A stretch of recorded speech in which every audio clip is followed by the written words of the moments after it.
कि हमने ईमानदारी से नेक नीति से जनता की सेवा की। हमारी सरकार आएगी इस बार और हम असंध को जिला भी बनाएंगे और स्पोर्ट्स कॉलेज भी बनाएंगे। ये मेरी तमन्ना भी है और मेरे को पूर्ण विश्वास है।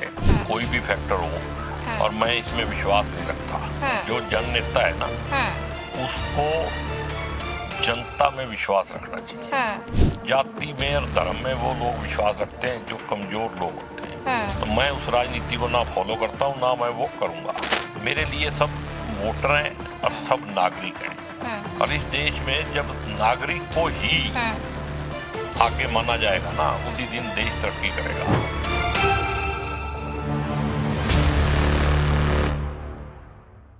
नमस्कार, चैनल 4 न्यूज इंडिया में आपका बहुत बहुत स्वागत है। मैं हूं आपके साथ ज्योति सिंह। इस वक्त हमें असंध विधानसभा में और असंध विधानसभा के वर्तमान विधायक हमारे साथ शमशेर सिंह गोगी जी, आपका बहुत बहुत स्वागत है। धन्यवाद। शमशेर सिंह जी है हमारे साथ और जानने की कोशिश करेंगे कि विधानसभा चुनाव में 2019 में आप मुद्दों को लेकर जनता के बीच आए थे।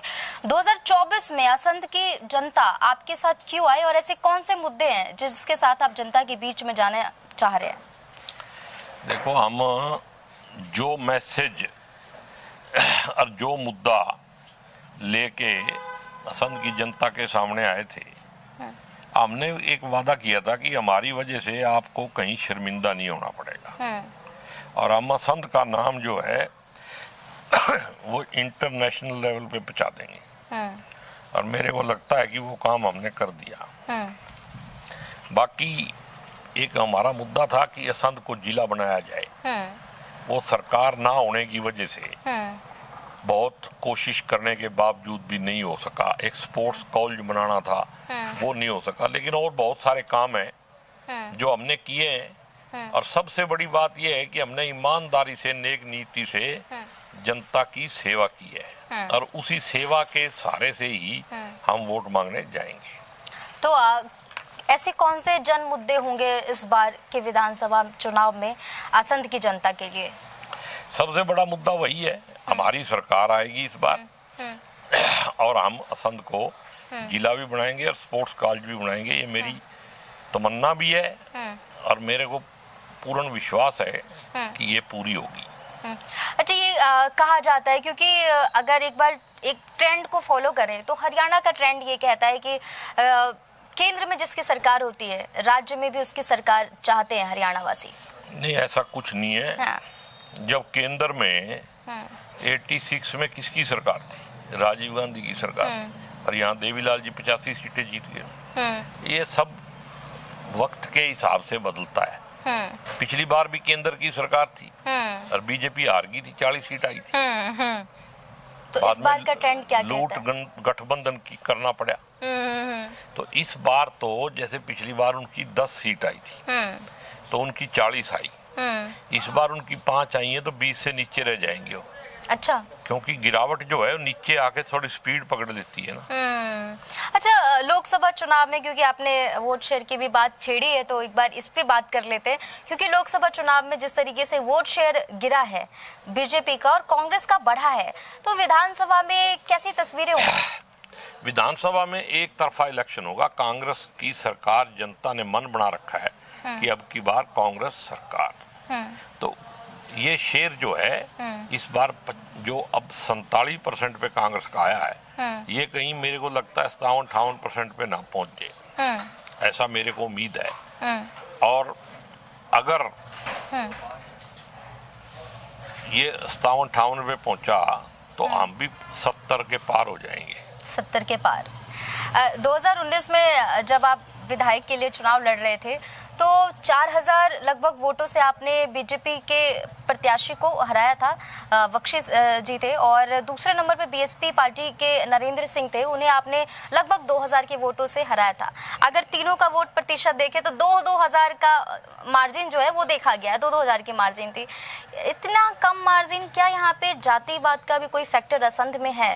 देखो, कोई भी फैक्टर हो और मैं इसमें विश्वास नहीं रखता। जो जन नेता है ना उसको जनता में विश्वास रखना चाहिए। जाति में और धर्म में वो लोग विश्वास रखते हैं जो कमजोर लोग होते हैं। तो मैं उस राजनीति को ना फॉलो करता हूँ ना मैं वो करूँगा। मैं तो जनता से मेरा डायरेक्ट है, 36 बरादरी के अंदर मेरा डायरेक्ट उनके साथ संबंध है और सबकी एक मन होके एक नजर से ही सेवा करता हूँ। ना मैं किसी को, मेरे लिए सब वोटर हैं और सब नागरिक हैं और इस देश में जब नागरिक को ही आगे माना जाएगा ना, उसी दिन देश तरक्की करेगा। अच्छा, एक चीज और जानना चाह रही थी सर मैं आपसे। कहा ये भी जाता है, देखिए दो बातें हैं। एक बात है तो ये निकलकर सामने है कि जिस तरीके से संविधान को लेकर मुद्दा रखा गया राहुल गांधी जी के द्वारा लोकसभा चुनाव में, एक तो ये फैक्टर। दूसरा फैक्टर कहीं ना कहीं लोग ये भी रख रहे हैं कि जिस तरीके से किसानों ने दिल्ली कूच किया और किसानों के साथ जो चीजें हुई, कहीं ना कहीं वो भी जो परिणाम था वो बीजेपी को देखने को मिला है। देखो, किसानों के साथ, गरीब आदमी के साथ जाती हुई है और मैं तो कहता हूं कि देश के अंदर सभी के साथ जाती हुई है, कोई एक के साथ नहीं। जब किसान को ही नहीं बख्शा गया तो बख्शा किसको गया? कर्मचारी दुखी हैं, नौजवान दुखी हैं। तो ये जो ठगी का काम बीजेपी ने किया कि मुंह में राम राम बगल में छुरी, कहते कुछ हैं करते कुछ हैं। और संविधान का मुद्दा राहुल गांधी जी ने नहीं, बीजेपी ने उठाया जब कहा कि 400 पार। और बीजेपी के जो लोग इलेक्शन लड़ रहे थे और बड़े बड़े लीडरों ने कहा कि 400 सीटें हमें इसलिए चाहिए कि हमें संविधान बदलना है, संविधान बदलना है। तो राहुल गांधी जी ने उस बात को पिक किया और ये उनकी दूरदृष्टि लगाओ, डिप्लोमेसी लगाओ, तो उन्होंने इसको बुनाया, उसका फायदा मिला। उसका फिर असर भी देखने को मिला। अभी अब और भी दिखेगा। आप देखो ना, अभी पार्लियामेंट के अंदर जय संविधान कहने पे ही बीजेपी को तकलीफ हो रही है। इवन हमारे स्पीकर साहब माननीय को भी दिक्कत हो रही। तो जब संविधान इतना बड़ा मुद्दा हो गया, इसका मतलब उनके अंदर पाप है। अगर आपके अंदर पाप नहीं है, आपके मन में चोर नहीं है, तो फिर आप जय संविधान कहने से डरते क्यों? नकली फोटो खिंचाने से, मत्थे पे संविधान लगाने से संविधान की पूजा नहीं होगी। उसको प्रैक्टिकल रूप में नागरिकों को उसका फायदा देने में तब जाके लोग मानेंगे भी संविधान को मानते हो। विश्वास पैदा करना पड़ता है, लोगों का विश्वास जीतना पड़ता है। वो मोदी जी खो चुके हैं। तो क्या आप ये मानते हैं कि अभी जो चुनाव हुए और या जो चुनाव होने वाले हैं वो एक पार्टी वर्सेस संविधान का चुनाव होगा? नहीं, देखो, ये और तरह का चुनाव, ये असेंबली का चुनाव है।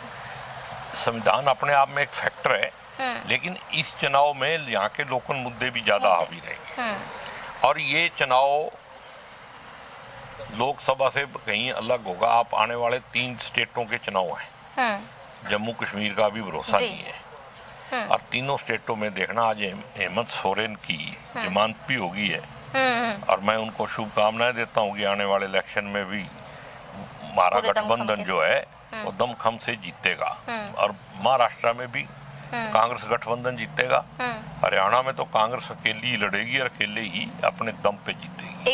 एक तरफा चुनाव की आप बात कर रहे हैं कि एक तरफा चुनाव होगा? एक तरफा चुनाव होगा। महाराष्ट्र और हरियाणा दोनों में एक तरफा होगा। अच्छा, महाराष्ट्र और हरियाणा दोनों में एक तरफा। अब भी देख लो क्या फैसला हुआ। महाराष्ट्र में 31 सीटें जीती हैं। हाँ। अच्छा, एक और सवाल मेरे जहन में है, क्योंकि एक तरफा चुनाव की बात आ रही है, तो इंडिया गठबंधन में तमाम बहुत सारी देश की पार्टियां एकजुट हैं और जब ये सारी पार्टियां एक तरफ जुट हुई थी तो एक बात भी निकलकर सामने आई थी कि बैसाखी की सरकारें बैसाखी अब बीजेपी भी पूर्ण बहुमत के साथ नहीं आई है। अब इन्हें भी लेके कहा जा रहा है कि बीजेपी भी बैसाखी की सरकार है। जब बीजेपी वाले ये कह सकते हैं तो उनको भी कहा जा सकता है। हाँ। तो अगर उनको इतना लगता था कि बैसाखी सरकार नहीं चल सकती तो बनाई क्यों?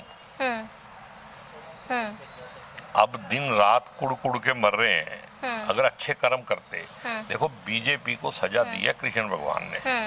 उन्होंने गीता में कहा है जैसे कर्म करेगा वैसे ही फल मिलेगा और मैंने विधानसभा में भी ये बात कही थी। मगर जो कर्म कर रहे हो ना उसका इंडिविजुअल फल है, आपको भुगतना पड़ेगा और वो भुगता उन्होंने। इसलिए अयोध्या से भी, अयोध्या छोड़ो, बनारस से ही हार चुके हैं। बनारस से बहुत कम वोटों की मार्जिन। मैं कहता हूँ हार चुके हैं, लोगों ने मन से उतार दिया। जो आदमी 3 राउंड 3 घंटे तक पीछे चले प्रधानमंत्री का कैंडिडेट, अगर मतलब ऐसे लोगों की अगर जमीर नहीं होती, सत्ता की भूख ज्यादा है, वरना तो इस्तीफा दे देना चाहिए था। अच्छा, एक और चीज़ है, हरियाणा की बात कर लेते हैं। हरियाणा में भी पूर्व मुख्यमंत्री थे करनाल से, और उनके सामने जो चेहरा था नया युवा चेहरा था, इसके बाद भी वोटों की मार्जिन इतनी कम मार्जिन है, इसके बावजूद इसके बाद लोग ये जो प्रश्न उठा रहे हैं कि क्या खट्टर साहब से इतनी नाराजगी है करनाल के लोगों की, और अगर ये नाराजगी है तो इसकी वजह क्या है?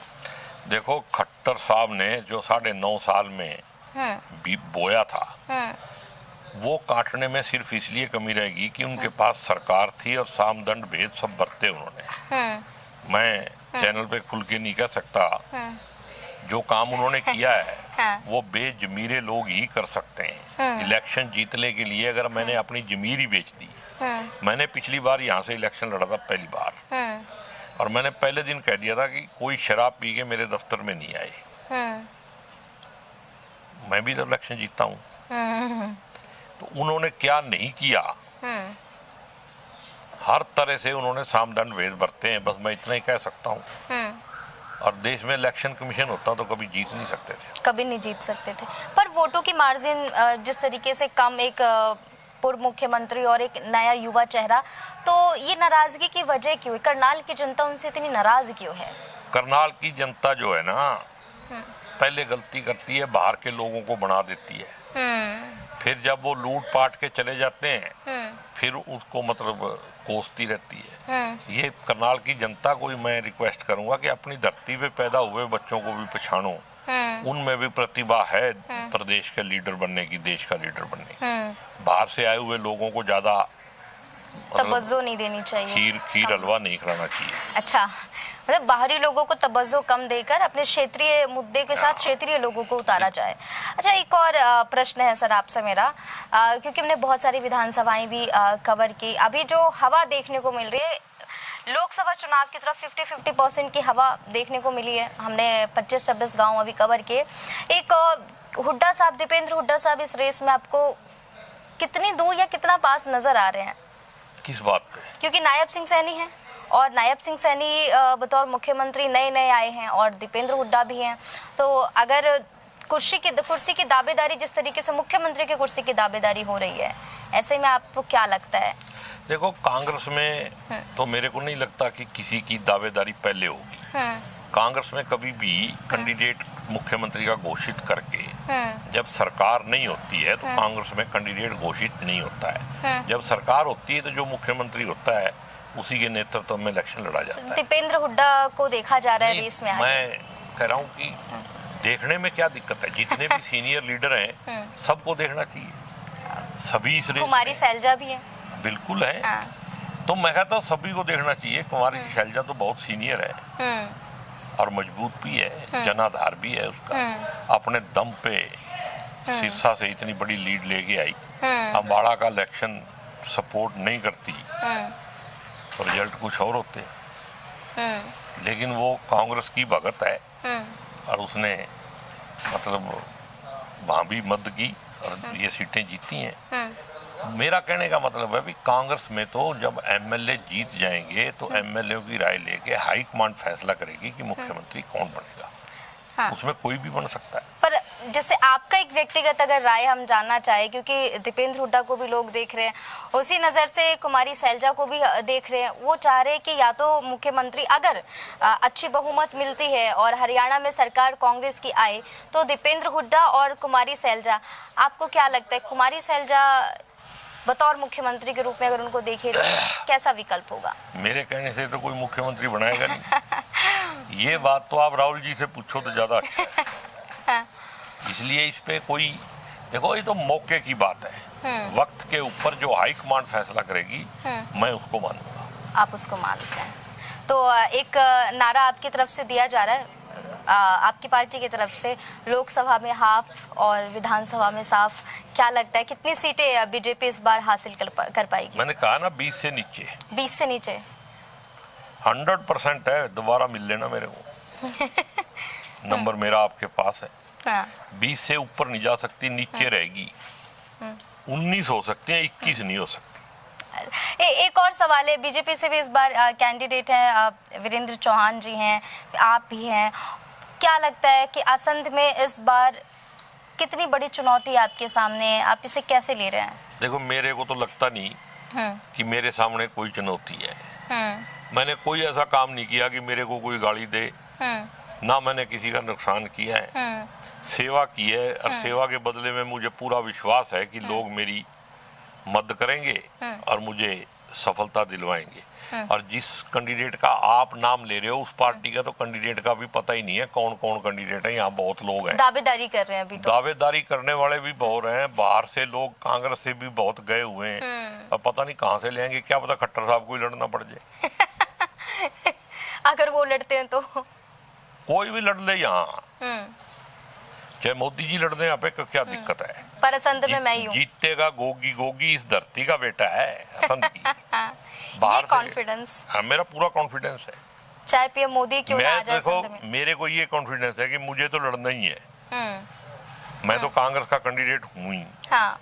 ये मुझे विश्वास है। बीजेपी का अभी कैंडिडेट सामने नहीं आया, जब आएगा जब बताएं। पर क्योंकि आपने कहा कि पीएम मोदी भी आ जाए असंध में, कोई भी आ जाए, आएगा लड़ाई गोगी। बीजेपी से और बीजेपी के खिलाफ ये पूरा एरिया है। पर आपने जिस कॉन्फिडेंस से कहा कि आएगा तो गोगी ही। आप मैं बिल्कुल 100% जीतूंगा। चलिए, मुझे बहुत-बहुत- अपने हाँ, प्यार और जो सेवा की भावना है उस पे उस पे विश्वास मेरे को पूरा भरोसा है और इस संघ की जनता पे पूरा भरोसा है कि वो मेरे साथ है और साथ रहेगी। बहुत बहुत धन्यवाद अपना समय देने के लिए और आपके आगामी चुनाव के लिए आपको शुभकामनाएं। धन्यवाद, न्यूज़ इंडिया की धन्यवाद। तरफ से। धन्यवाद।